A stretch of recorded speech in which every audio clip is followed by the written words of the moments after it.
अपने जीवन में कोई नियम और व्रत होता है तो अपने पर आप पर श्रद्धा होती है, अपने आप को कोसने की गलती दूर होती है और अपने अंतर आत्मा के वैभव को पाने का सद्गुण निखरने लगता है। तुम्हारे अंदर कितना वैभव हो, एक आशाराम नहीं 1000 आशाराम और एक एक आशाराम की 1000 ज़ुबानें बोलने लग जाए तभी भी तुम्हारे वैभव की महिमा का पूरा बयान नहीं कर सकते। तुम्हारे अंदर इतना ईश्वरीय वैभव छुपा हुआ है। तुम कर्म करके दुनिया को हिला सकते हो, उपासना करके मन चाहा देवता प्रकट कर सकते हो, भगवान प्रकट कर सकते हो। तप और उपासना करके तुम भगवान के माई बाप भी बन सकते हो। तुम्हारे में इतना कुछ छुपा है। वसुदेव और देवकी भगवान के माई बाप बने थे, दुनिया जानती है। दशरथ और कौशल्या और भी कई जन्मों में कई मनुष्य भगवान के माई बाप बनने की अपनी योग्यता निखारे थे। तपस्या में बड़ी ताकत है, व्रत में बड़ी शक्ति है। व्रतेन दीक्षां माप्नोति, दीक्षां माप्नोति दक्षिणाम, दक्षिणाम सत्यम माप्नुयात्। अपने में हीन बुद्धि अथवा विकारों के वशीकरण की बुद्धि को मिटाने के लिए जीवन में व्रत नियम है। पूनम व्रत भी एक व्रत है। ऐसे ही कई व्रत जीवों की कई कमजोरियों को दूर करके उसको तपस्या में, अपने मनोरथ की सिद्धि में, यहाँ तक कि परमात्मा प्राप्ति की सिद्धि में भी व्रत बड़ी सहायता करते हैं। उचित पवित्र निर्णय को पकड़ रखने का दृढ़ इरादे का नाम है व्रत। इसी व्रत ने शांतनु को भीष्म पितामह की पदवी पे पहुंचाया था। इसी व्रत ने एकलव्य को अर्जुन से आगे पहुंचा दिया था। एकलव्य ध्यान मूलम गुरु मूर्ति, पूजा मूलम गुरु पदम, मंत्र मूलम गुरु वाक्यम, मोक्ष मूलम गुरु कृपा। गुरु के मिट्टी गारे की मूर्ति बनाकर एकाकार होकर फिर धनुर्विद्या सीखता था। अर्जुन भी दंग रह गया एकलव्य की एकाग्रता और गुरु भक्ति के आगे। शबरी भीलन का व्रत तो सभी दुनिया के लोग जानते हैं, और मीरा के व्रत से कौन लापता है। मीरा का व्रत की कौन नहीं जानता है। ठाकुर जी को भोग लगाए बिना वह जल तक नहीं पीती, दूध नहीं पीती, और विष भरा दूध भी अमृत कर दिया मीरा के व्रत और दृढ़ संकल्प ने। आपके अंदर विष को अमृत बनाने की शक्ति छुपी है। आपके अंदर मित्र को शत्रु बनाने की शक्ति छुपी और शत्रु को मित्र बनाने की शक्ति छुपी, और शत्रु और मित्र के गहराई में छुपे हुए परमात्मा को पैदा करने की भी शक्ति छुपी हुई है। इसीलिए आप अपने इस जीवन को खाना पीना और संतान को जन्म देकर मर जाना तुच्छ जीवन व्यतीत नहीं करना चाहते। इस जीवन के पहले भी कोई धारा से आप जुड़े थे। आप आज से 6 महीने पहले थे, मैं गारंटी से कहता हूं। अगर नहीं होते तो अभी यहाँ नहीं होते, और यहाँ आने के पहले आप थे, कहीं भी थे, और यहाँ से जाएंगे तभी भी आप कहीं रहेंगे। ऐसे इस जन्म के पहले आप थे और मरने के बाद भी आप रहेंगे। तो इसी जीवन का समय इसी मरने वाले देह में खत्म न हो जाए, और आने वाले जीवन की उन्नति के लिए जो कर्म किया जाता है उसे कहते हैं धर्म। यतो धर्म ततो जय, यतो धर्म ततो अभ्युदय। इस जन्म में और अगले जन्म में जो आपको उन्नत करे उसको बोलते धर्म, नियम और व्रत। और इस व्रतों की बात शास्त्रों में आई, तप की बात गीता में आई। तो जिसके जीवन में व्रत और तप नहीं है उसका जीवन पशु से भी बदतर है, क्योंकि पशु पाशवी योनियों की यात्रा करते करते उन्नति के तरफ आ रहा है। और जिसके जीवन में कोई व्रत नहीं है, कोई नियम निष्ठा नहीं है, वो तो मनुष्य जीवन को खोकर पाशवी जीवन की गहराई में जा रहा है। पक्षपात रहित अनुभव प्रकाश बाबा काली कमलीवाले ने विष्णु पुराण का अनुवाद किया। उसमें पाराशर गुरु और मैत्रेय का संवाद है। एक बार कुत्ते से पूछा गया कि तू पशुओं में, मनुष्यों में तो क्या, पशुओं में भी सबसे नीच प्राणी है, बता कुत्ता तुझसे भी कोई नीच है क्या? कथा में कहा गया, कुत्ते ने कहा हाँ मेरे से भी नीच है। कौन नीच है? बोले मैं जिसका टुकड़ा खाता हूँ उससे बेवफाई नहीं करता हूँ, पागल होने पर उसका घर छोड़ जाता हूँ, लेकिन उसके मेंबरों को काटता नहीं हूँ, गद्दारी नहीं करता। और मैं सुरमा हूँ। लेकिन जो अज्ञानी मनुष्य है, अपनी आत्मा की अमरता नहीं जानता, अपने जीवन में व्रत और नियम कुछ नहीं है, वो मेरे से भी गया बीता है। तो जिनके जीवन में व्रत और नियम है तो समझो उन्होंने अपने मनुष्य जीवन की सार्थकता पहचानी है। जगत का इतना अधिक चिंतन ना करो कि जिससे चिंतन होता है वही चैतन्य खो जाए। तरंगे इतनी तेज न चले कि पानी का स्तर और पानी की शांत दशा की गरिमा ही आदमी भूल जाए। तरंग कितने भी उछल कूद करें, बुलबुले, झाग, भंवर, फिर भी समुद्र की गहराई में शांत उदधि भरा होता है।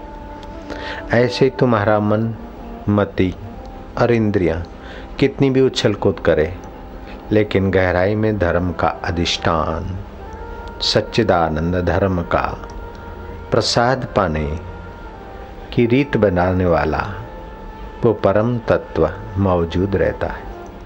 जागतिक उछल कूद करके कितनी भी उपलब्धि करो, लेकिन असंतोष बना रहेगा, अतृप्ति बनी रहेगी, क्योंकि तुम्हारा आत्मा पूर्ण सुख चाहता है और प्रकृति स्वयं में पूर्ण नहीं तो प्रकृति के पदार्थ पूर्ण सुख तुम्हें कैसे देंगे?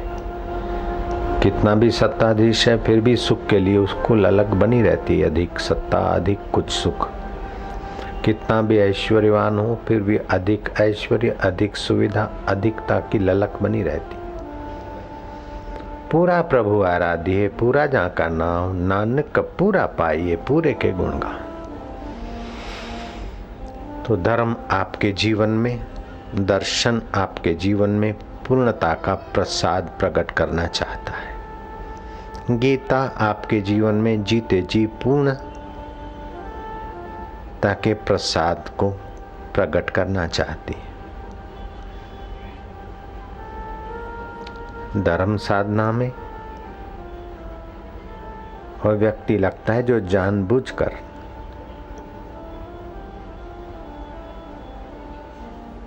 कष्ट सहकर भी अपना नियम पूरा करने को तत्पर रहता है। वो समझता है कि रुपए पैसों का कष्ट के लिए कष्ट सहते हैं, वो यहाँ का भोग देते हैं, लेकिन नियम और व्रत के लिए कष्ट सहते हैं, वह परलोक को संवारते हैं और यहाँ तक कि ब्रह्म विद्या को प्रकट कराने में भी तपस्या सहायक है। भगवान ने तप का बड़ा आदर कहा है। गीता में भगवान कहते हैं, देव द्विज गुरु प्राज्ञ पूजनम शौचम आर्जवम ब्रह्मचर्यम अहिंसाम च शारीरम तपम उच्यते। देवता, ब्राह्मण, गुरुजन और जीवन मुक्त, गुरुजनों का भी आदर करना चाहिए, लेकिन जो जीवन मुक्त है, जीते जी अपने इंद्रिय, मन और बुद्धि के प्रभाव से मुक्त अपने आत्म स्वभाव में जगे हैं, वे प्राज्ञ सदा सबके लिए आदर करने योग्य है। और अपना गुरु भले जीवन मुक्त न भी हो, लेकिन एक बार उसे गुरु बनाया है तो उसका भी आदर करना चाहिए। देवता 12 आदित्य, 8 वसु, 11 रुद्र, 2 अश्विनी कुमार, ये 33 शास्त्रोक्त देवता हैं और पर्व, तीर्थ, यज्ञोपवीत के समय, विवाह के समय, जात कर्म के समय, चूड़ा कर्म के समय जिन जिन देवताओं का विधान किया गया है उन देवताओं का पूजन, सुमरण, वंदन, आदर करना अपने लिए हितकारी है।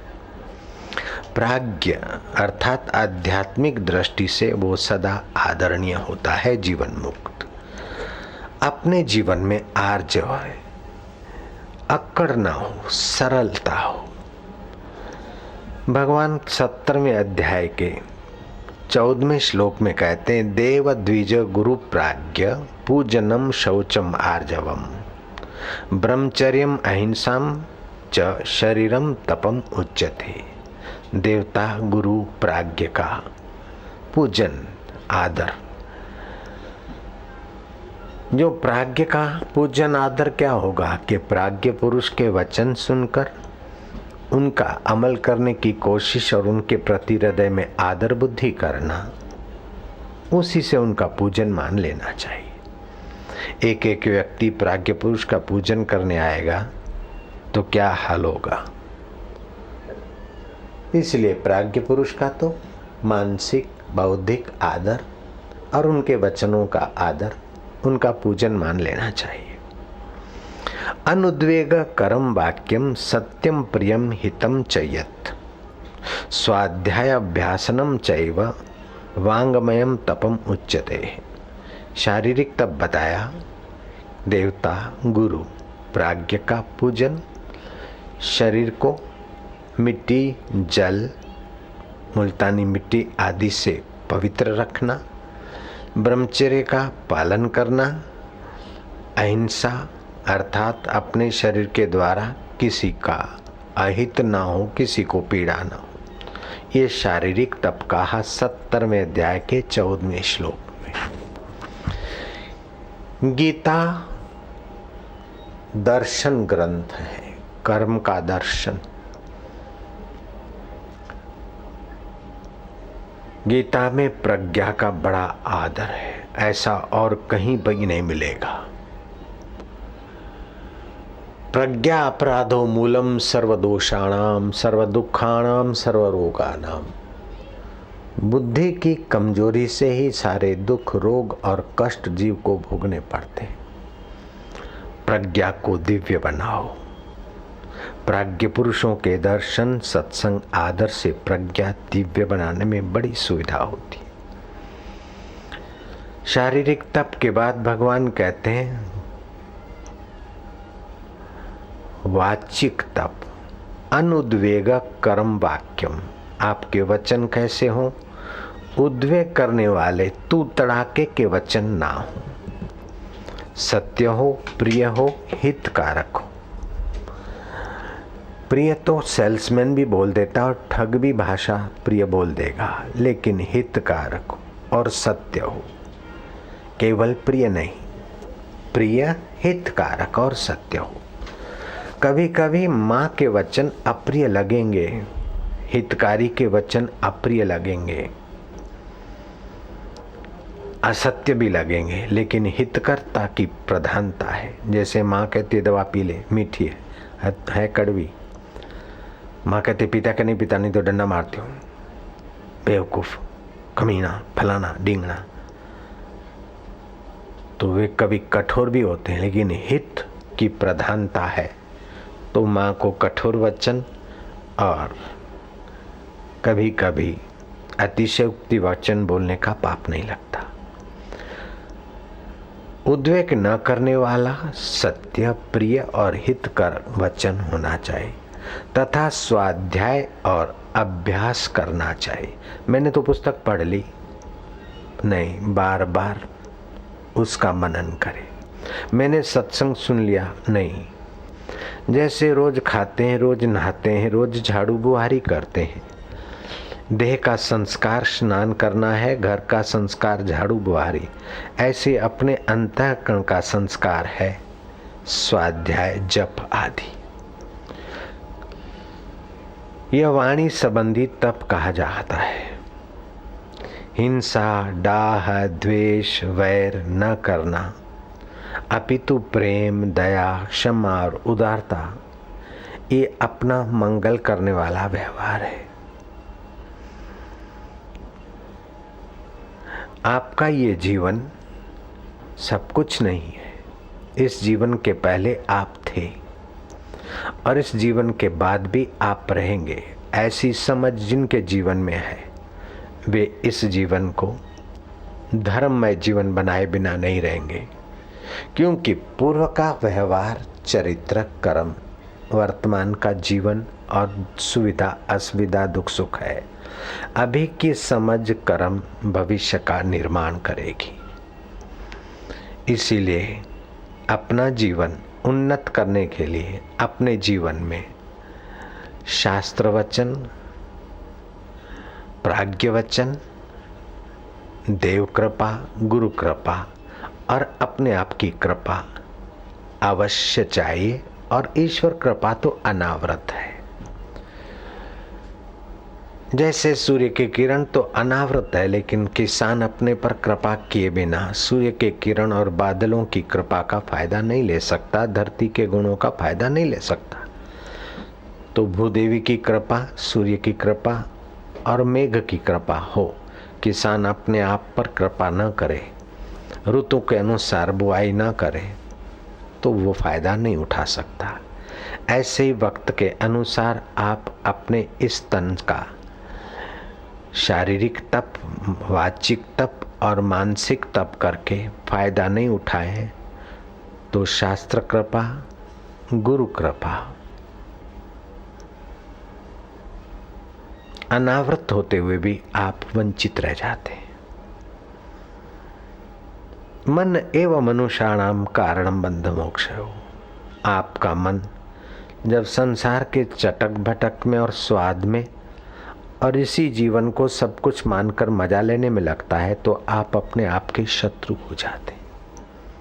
लेकिन आपका मन क्या करना क्या न करना, क्या खाना क्या न खाना, क्या बोलना क्या न बोलना, कहाँ जाना कहाँ न जाना, क्या सोचना क्या न सोचना, कैसा संग करना और कैसे कुसंग से बचना, इस प्रकार की सूझबूझ से अगर आप गतिमान होते हैं तो आपके जीवन में धर्म है, आपके जीवन में व्रत है, आपके जीवन में उज्जवल भविष्य की भावना है।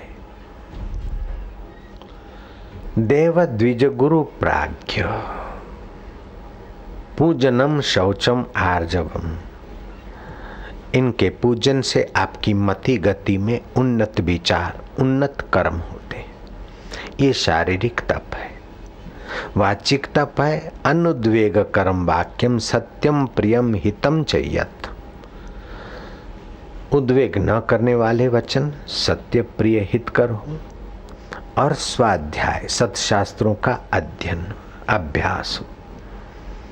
ये वाणी संबंधी तप है। जप आदि करना, सत्य बोलना आदि, डाह न करना, द्वेष न करना, वैर न करना, प्रेम, दया, क्षमा, उदारता आदि करना दिखाना वाणी से और व्यवहार से। ये वाणी संबंधी तप कहे भगवान ने। तप से व्यक्ति का तेज बढ़ता है, मानसिक और बौद्धिक आत्मिक तेज का विकास होता है। आज जो प्रसिद्ध है या ऊंचे है, चाहे राजनीतिक जगत में चाहे धर्म के जगत में, भूतकाल में उनका कोई न कोई तप ही चमचम चमक रहा है। कोई आदमी मोटा ताजा तवाना गद्दे पर बैठा है तो गद्दा कारण नहीं ताजा तवाना होने का, उसने जो भोजन किया है वो पचा है इसलिए मोटा ताजा दिखता है। ऐसे ही उसने जो कर्म किए हैं उसका फल पचा है इसलिए वो प्रसिद्ध और बड़ा शोभायमान है। और जो बेईमानी करते हैं, बातें बनाने में चतुर हैं, तप की जगह पर भी धोखाधड़ी करते हैं, वे पहले का पुण्य नष्ट करके फिर गौरव और नरक में जाते हैं। तो धर्म आपके जीवन में शाश्वत लाभ देने की शक्ति रखता है। धर्म आपको ब्रह्म विद्या तक पहुंचाने की, ब्रह्म ज्ञानी होने की योग्यता बख्शता है। नियम और व्रत